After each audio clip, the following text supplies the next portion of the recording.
Bonjour, everybody, and welcome to All the World's a Podcast. My name is Dottie, and I am your host. And today I am joined by Aaron Gomes, who is known for his work with MTP this last summer, his founding of Free Royal Theater Company in 2020. He's a hardworking friend and colleague of mine, going back to our high school days. Everyone, please welcome to the society, Mr. Aaron Gomes. Hi, How are you today? I'm doing pretty good. How are you? I'm doing really well. Thanks for asking. So we've known each other since high Yeah. school. Our last project that we worked on together was Romeo and Juliet. Oh, yeah. And I have a special surprise. Oh, no. Oh, Tell me what you no. know about this. Oh, no. Oh, I was so skinny.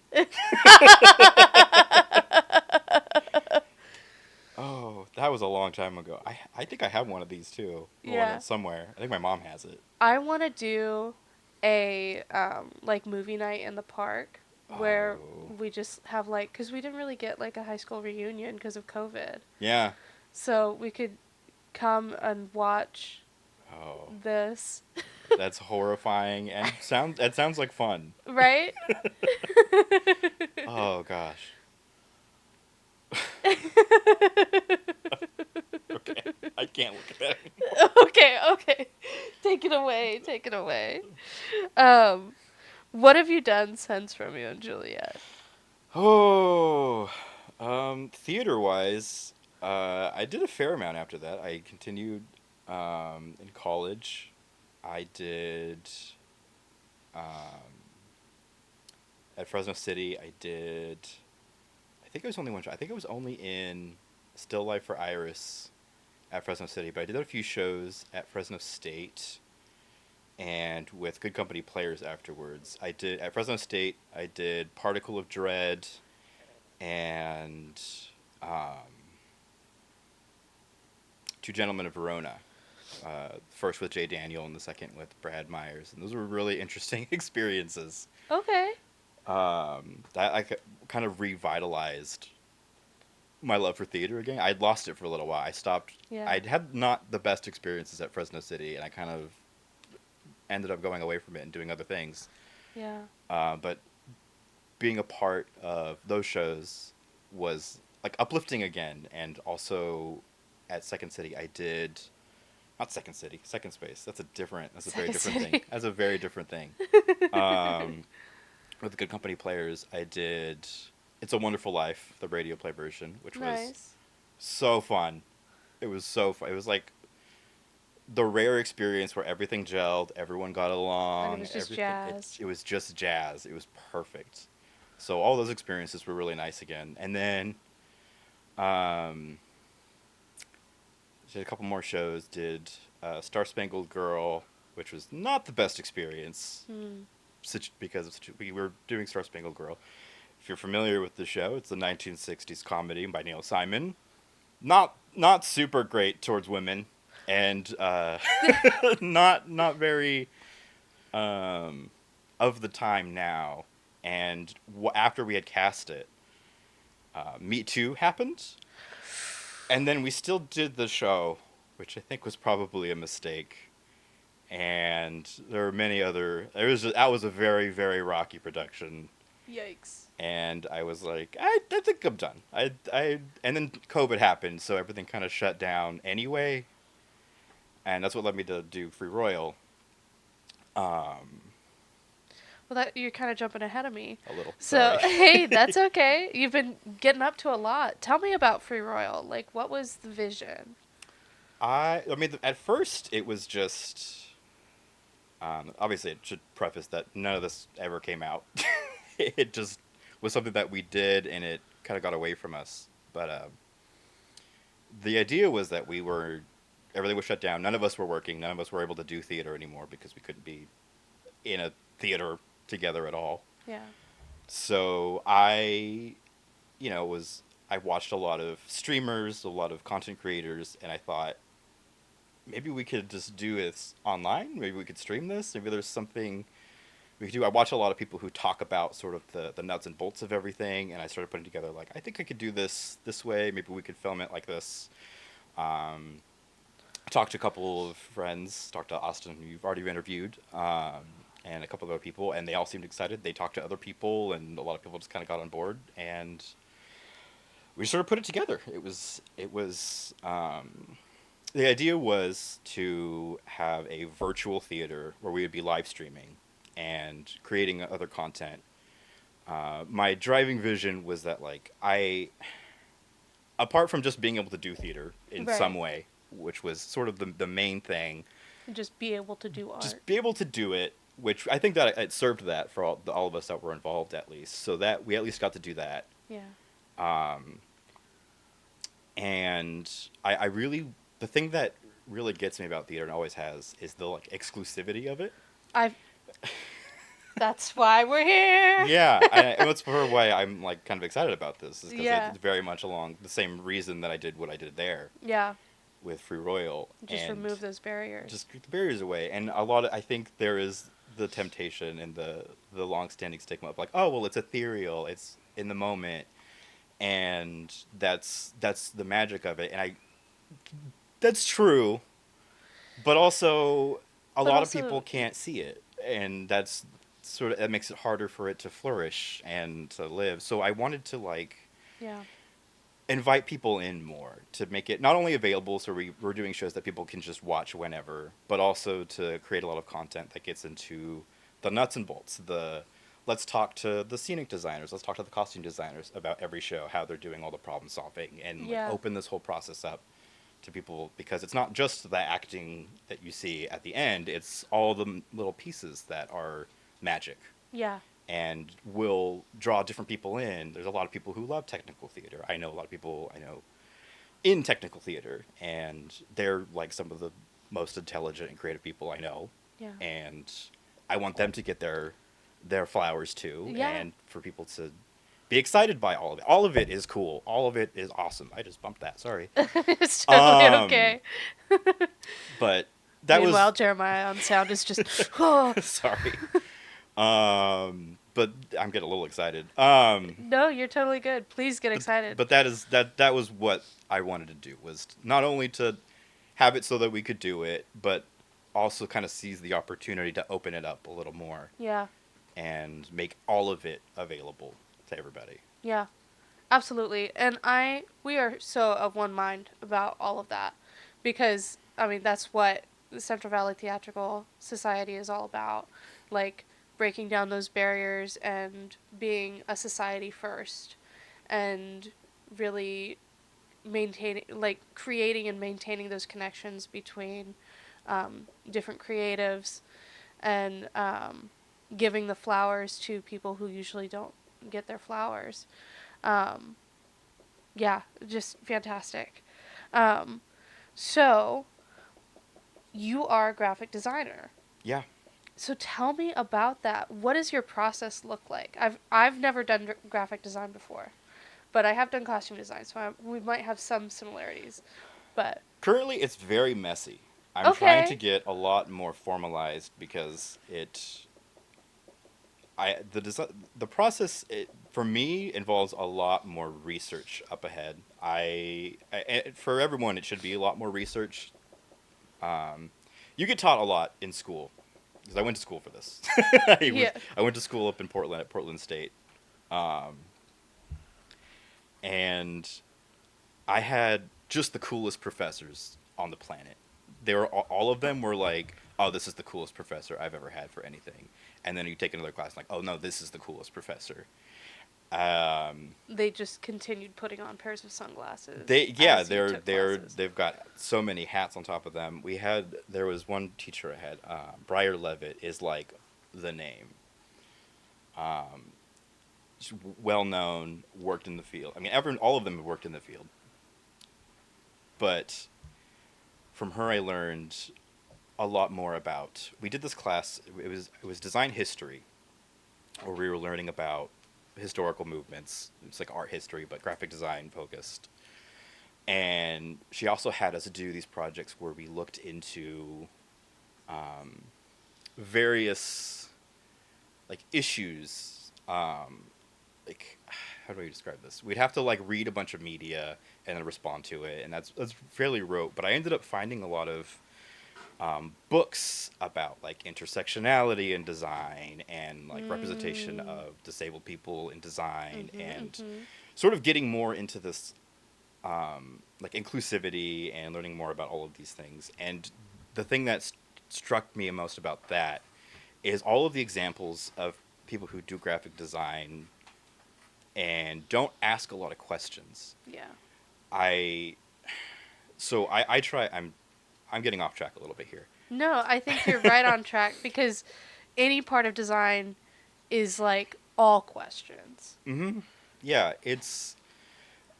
I saw a lot of the point I'm trying to get at it is that I saw a lot of people who practice design and get paid to do design who don't care that much, Yeah. and I try to care at least more than that.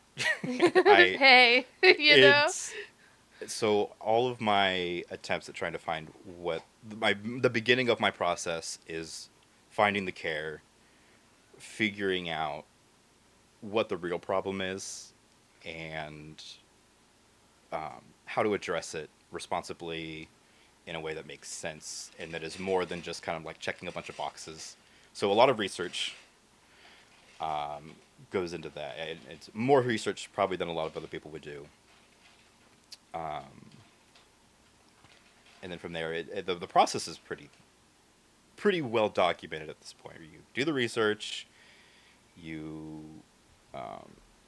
synthesize the research, you present it to your clients, and they find a direction, and then you go from there and formalize something, and eventually you have a design that everyone's happy with, that works, and that goes out into the world.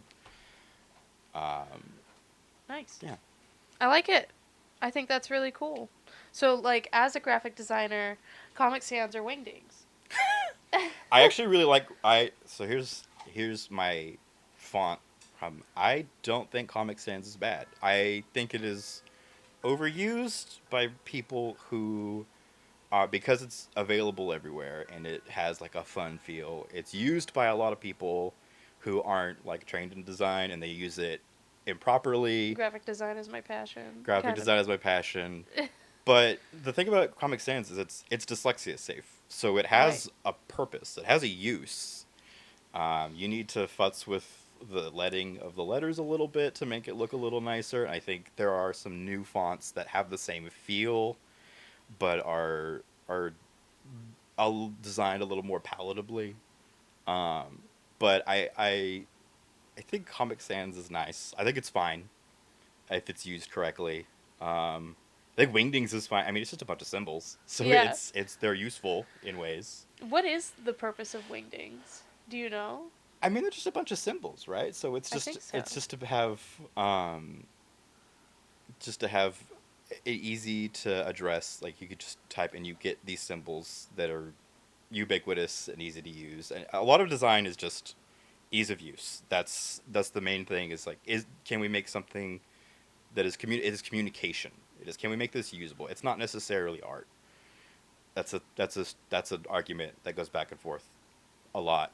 Yeah. Is it art? Is it commercial? It's a little both, but it leans a little more toward Interesting. commercial. You're using art skills to communicate, and you don't want it to be too floral, or else the more floral something is, the harder it is to understand, and the less usable it is. Yeah. So it really there's always a balancing act between that. But I think like Wingdings, it's just a bunch of symbols, so it's a font that everyone has access to get sort of standardized smiley faces, arrows, planes, so you can communicate across languages. Actually, is an important thing that symbols are recognized across languages, so it's easier to communicate that way. Yeah. I don't know if that was the intention. The deeper dive I have is papyrus. I know a little more Give about us your papyrus. papyrus uh, Uh, dissertation. I have a very strong opinion about papyrus, and I started feeling very strongly about it, and then I actually read some interviews from the designer of papyrus, and I feel a little less strongly about it in the same way, but I still think Papyrus is racist. It's a Okay, racist I font. thought that's where you were going with it, and I It's was like, I feel like that's it's true. it's racist. I don't think it wasn't designed to be racist, obviously. And I don't think it is itself racist, but I've seen a lot of examples of it being used just to imply exotic. And the person who designed it, I feel bad for him because it's not his fault. When he designed it, he was doing a lot of research on like the Bible, and he was going into like biblical scripts. He was looking at Egyptian scripts, and he actually did like I think he actually did write on papyrus and figured out how it looked, and that's really interesting. But what ended up happening is people used it to stand in for um, Mexicans, Native Americans, Uh-huh. Italians, Hmm. Asians, Indians, Japan, and so Anybody who wasn't anyone white. who wasn't white. Yeah. So if it's if it's supposed to stand in, if it's supposed to represent any of those, it doesn't represent any of them. Right. So it's it's used racistly. I think it should just be on its adult. I think it should just be removed at this Yeah. point. I That's my papa. I feel bad for the designer because he seems like a nice guy, yeah. but I think we're done with it. Yeah. I think it's over. It's a little bit yeah, I yeah. That is my strong papyrus stance. So speaking of fonts, you used to do a lot of writing. A little, yeah, I did. Do you still do that? No, absolutely Okay. none. I just don't have the patience for it anymore. That's super real. So tell us about your working with MTP this last summer. Yeah. What do you want to know about it? I So what was it like working with them? It was really interesting. I learned a lot. They were my first big client after school. Um, it was really interesting to I got my first taste of like having authority on something and people listening to me. And when I said something, we started with when I start, it was a really like fast start where they hired me. I signed the contract, and then it was immediately got a text message of like, okay, here's something that's due this weekend. Hmm. I was like, that's too fast. Yeah. I Brother, this weekend we're gonna get a mood board. Yeah, it was like, and the conversation was like, we would really love to have like to decide this a theme and have that kind of radiate out. And I was like, that's gonna take a lot of. If you want something that's gonna be applied to everything going out, I need a lot more lead time on that. Yeah. And the problem was the shows that were this season. I coming back to the my design process and the research and the care. The shows this season were very very big cultural plays. They Yeah. were in the Heights. It was American Mariachi. It was um, the Lightning Thief, which heritage is still a really important part of that play. So it was like I really didn't feel comfortable just deciding something without asking people, Right. and especially since two of the shows are Latin culture plays, and I am not Latin at all. I really was like, I will do. I think we could do something kind of generic for now, Yeah. and I want to do interviews with the directors and talk to them all, and then get their opinion and go from there for what the actual poses are going to look like.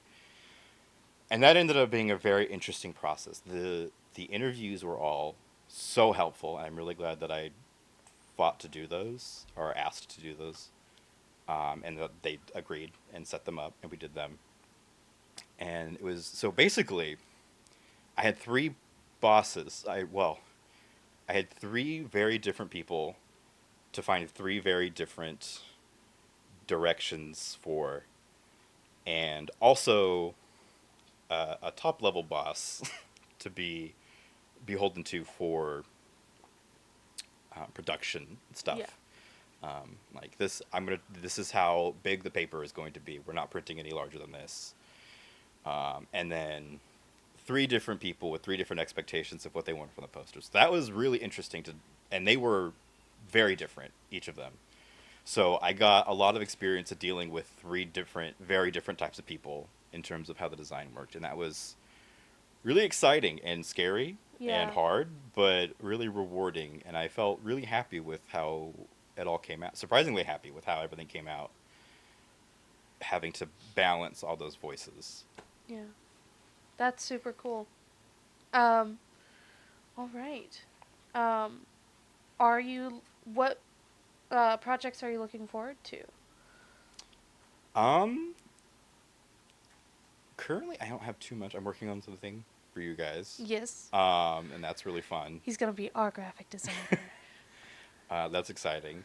Currently I'm kind of just doing a lot of work for coworkers and other people that I know. Okay. But I am getting a lot of work or I'm getting interest in talking to based off of the MTP work, which is really cool. Yeah.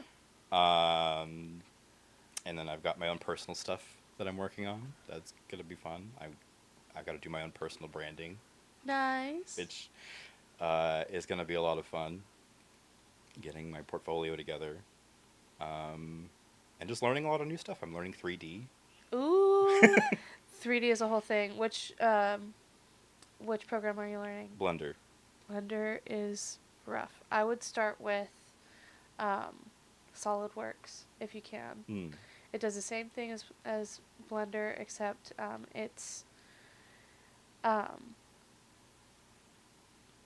it's much more intuitive, and you can create different pieces that then fit into each other Mm.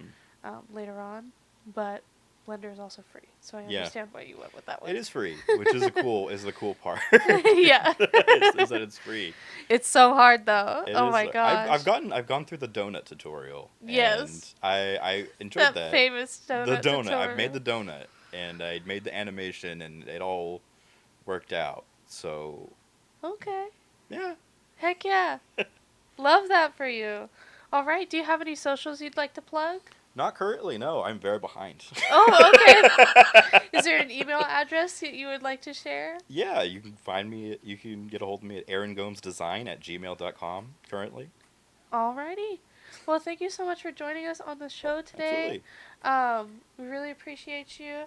And like he said, reach out to him by his email if you'd like to book. Oh my god, I keep smacking my mic. If you'd like to book him for a job. And stay tuned to see what he does with the society and what we do as a society. So, I think that's all I have. Great. Awesome. Thanks for having me. Bye bye.